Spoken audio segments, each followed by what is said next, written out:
Hey guys, how's it going? We finally got down here, Quad Mud Nationals near Hill City, Minnesota. Picked up the Renegade. Basically picked it up, they just got it finished, picked it up, loaded up, and drove 16 hours down to Hill City, Minnesota Quad Mud Nationals. Just want to do a walk around vid. Now we got the build pretty much complete now. So I just wanted to do a bit of a video here on all the awesome people we got to work with, all the awesome parts we got to use on this build. Starting up front here, we got the DVNT Offroad front Rad Bumper. And what's nice about the XMR is it mounts down here on top of the winch plate, but it also mounts up here to the frame, goes in under the plastic and mounts there. So you get a super rigid mount, no flopping around when you're riding, super solid, carries that big rad up there nice. They can pretty much cut any design you want into the upper rad face there, so a guy can really personalize the look. Powder coat matched really great. Looking down here, it comes with the XMRs come with a worn Provantage 3000, and I swapped out to a Provantage 3500S. Basically gives you the synthetic rope and a little bit more pulling power. You go with a bike with a big lifted stuff, man, when you get stuck, you're stuck. And up here you can see Warren's ultra slick new hooks here. Really great, hold on really good when you need to hook them up. They don't bend like the cheap kind of tin ones that just kind of bend. You use them once and they're bent and they're screwed.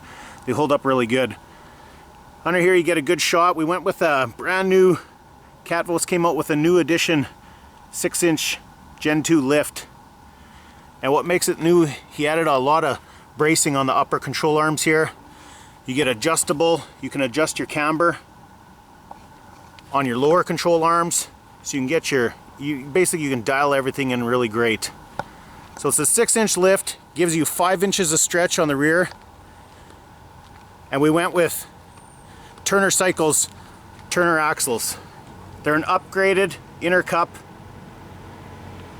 and then basically they're stage 2 axle and outer cup. So we can't wait to put these suckers through heck and see if they'll hold, which I'm sure they'll have no trouble doing. Here's a good shot of our tiger tail. We've got a custom powder coated tiger tail. The blue is a little bit off, but man, it turned out really awesome. It just goes to show, man, a guy can really customize any piece he puts on his machine. Here's a good shot of the DVNT Offroad rear rack. Wow, did it turn out great. Gives you lots of room to mount. You know, you can mount coolers, gas can coolers, or 2 gas cans, 1 cooler, whatever you want. Gives you a lot of options, at least you mount. And when a guy's stuck, at least he's got something to reach back, grab onto, help himself pull ahead. Running their gas cap here, and that turned out really slick. And of course, we got their knuckle shifter.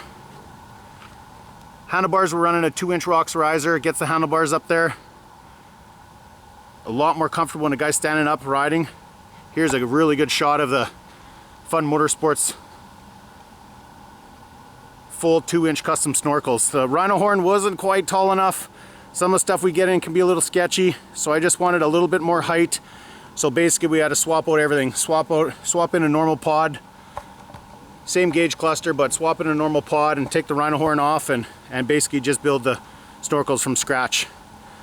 Up here we got some custom tabs mounted on here to mount this awesome Gorilla Silverback LED.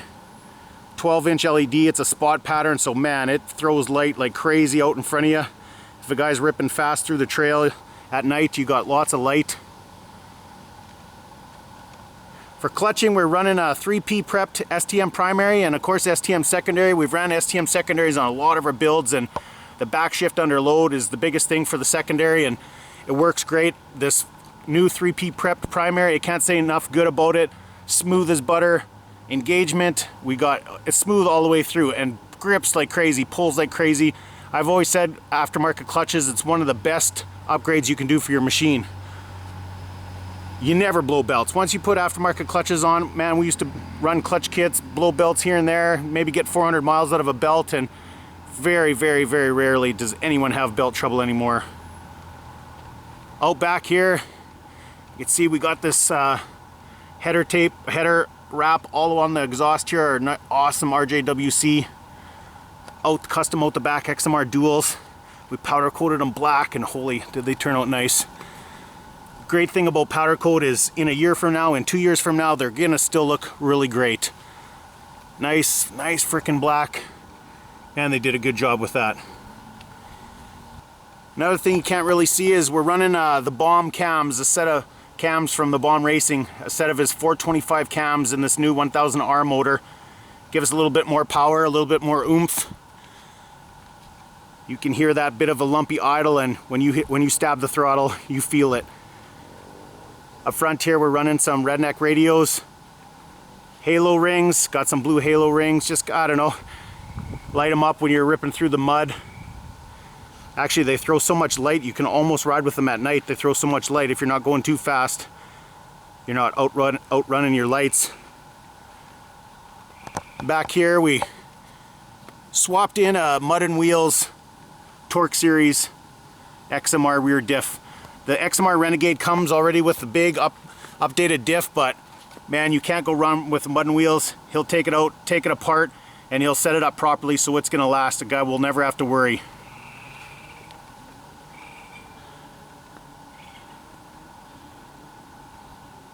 The wrap, here's a good shot of the wrap, market signs in Prince Albert. Designed and installed the wrap.